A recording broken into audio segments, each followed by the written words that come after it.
पाऊस पडून गेला होता आणि वातावरण खूप छान झालं होतं. संध्याकाळचे 7 वाजले होते आणि मी आपलं असंच शेतातून फेरफटका मारावा म्हणून फिरायला गेले होते. म्हटलं चला कॅनलवरती पाणी आले तर बघून येऊया, छान मस्त वातावरणाचा आनंद घेऊया.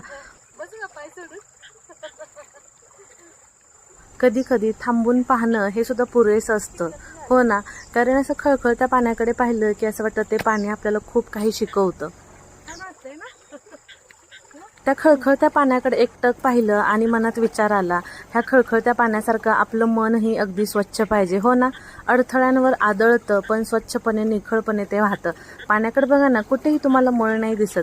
तसंच आपल्या मनात सुद्धा कधी राग द्वेष मळ असं ठेवू नये.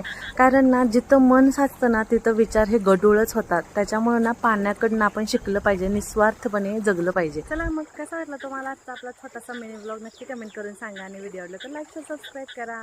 Bye bye.